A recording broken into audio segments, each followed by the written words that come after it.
안녕하세요. 알트도서관입니다.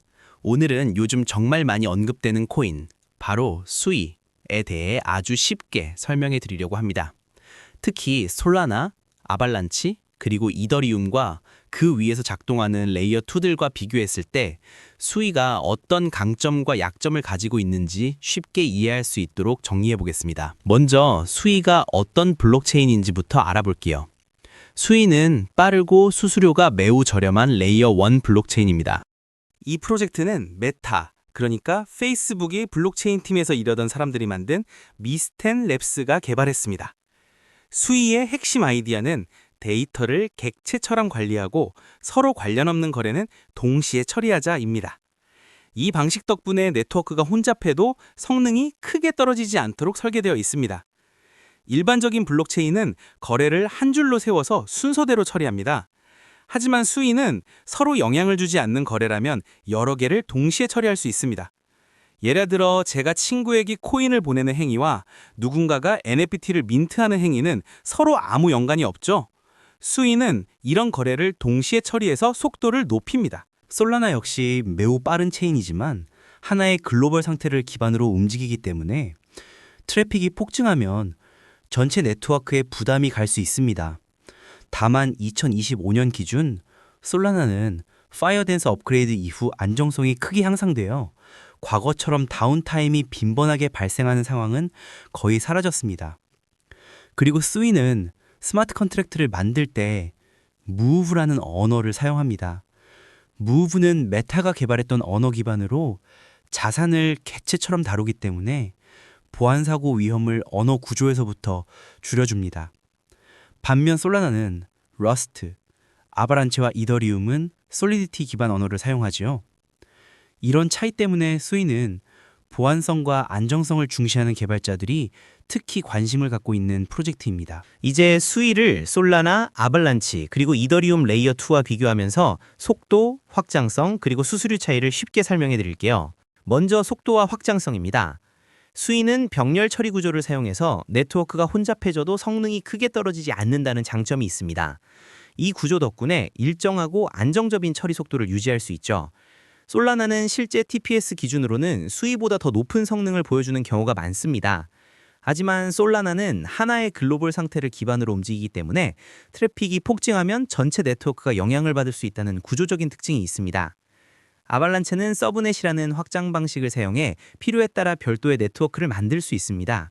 하지만 기본이 되는 시체인 속도는 수이나 솔라나보다 낮아서 일반적인 범용 처리 성능은 상대적으로 부족한 편입니다. 이서리움은 레이어 1만 보면 속도가 느리고 수수료가 비싸지만 아비트럼, 옵티미즘, 베이스 같은 레이어 2들이 확장성과 속도를 크게 보완해주고 있습니다. 즉, 이서리움은 L1의 보안성과 L2의 속도를 결합한 구조라고 이해하시면 됩니다. 이제 수수료 차이를 볼게요. 수이는 수수료가 굉장히 저렴합니다. 솔라나 역시 매우 저렴해서 일반 사용자 입장에서는 큰 부담이 없습니다.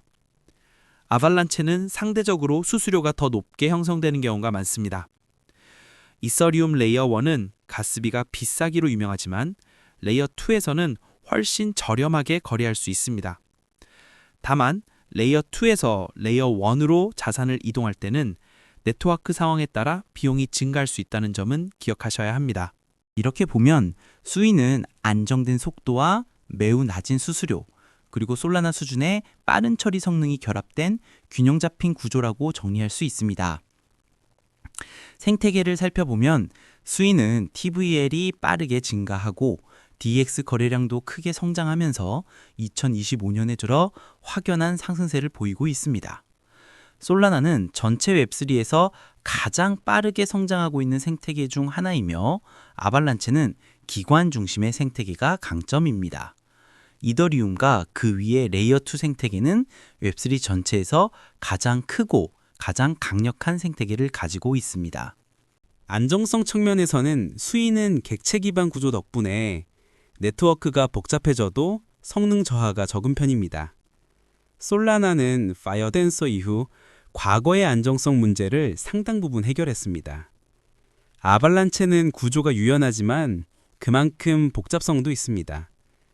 이더리움은 레이어 1의 보안성과 레이어 2의 확장성이 결합된 가장 안정적인 구조라고 볼 수 있습니다. 그럼 수위의 장점은 무엇일까요? 첫째, 속도가 빠르고 수수료가 매우 저렴합니다. 둘째, 네트워크 혼잡 시에도 성능이 안정적으로 유지되는 구조입니다.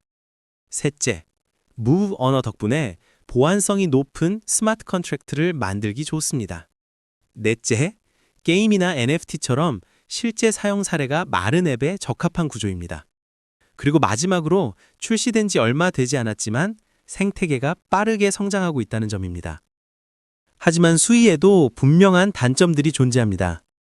첫 번째로 생태계의 규모가 아직 작다는 점입니다.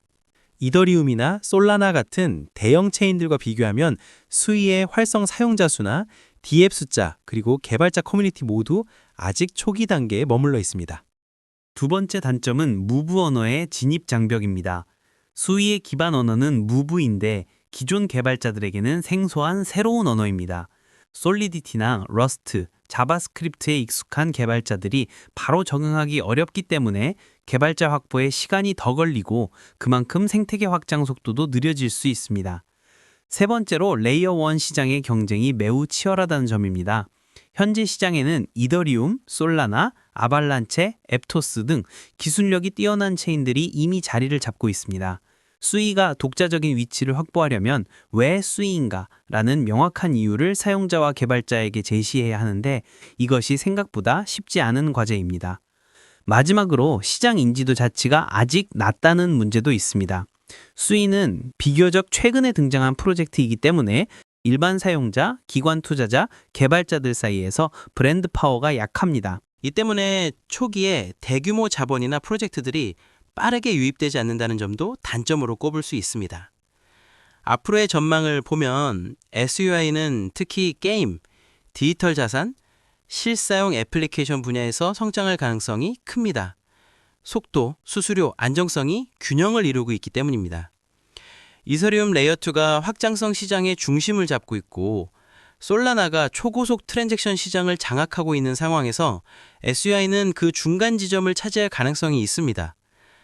하지만 SUI가 솔라나나 이더리움처럼 초대형 생태계로 성장할지는 앞으로 개발자 유입 속도와 생태계 확장에 달려있다고 볼 수 있습니다. 정리하자면 SUI는 병렬 처리 구조와 무브 언어 덕분에 빠르고 저렴하고 안정적이며 보안성이 높은 블록체인입니다.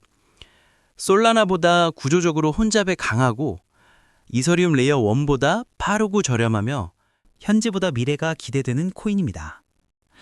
혹시 지금까지 제 채널을 보면서 마음속으로 이거 재밌네, 다음 영상도 보고 싶다 라고 생각하신 적 있으신가요? 그럼 지금 바로 여기 화면 아래에 있는 그 작은 빨간 버튼, 맞아요, 구독 버튼 누르지 않고 지나가시면 서운할 수 있어요. 하지만 진짜로 눌러주시면 제가 눈물나게 기뻐합니다. 그리고 혹시 손가락이 심심하신가요? 그럼 좋아요 버튼도 한번 톡톡 눌러주세요. 좋아요는 사실 제 영상이 여러분 마음속에서 재미있다, 유익하다라는 신호를 보내는 작은 폭죽 같은 거거든요. 마지막으로 알림 설정, 종 모양 아이콘을 눌러주시면 여러분이 잠든 사이에도 제가 올리는 새로운 영상이 띵띵 여기 있어요 하고 알려줍니다. 잠결에 눌러도 괜찮아요. 저한테는 큰 힘이 됩니다. 자, 오늘도 여러분 덕분에 즐거운 하루가 되었습니다. 구독과 좋아요, 알림 설정 잊지 마세요. 자, 클릭! 네, 바로 지금이 찬스입니다.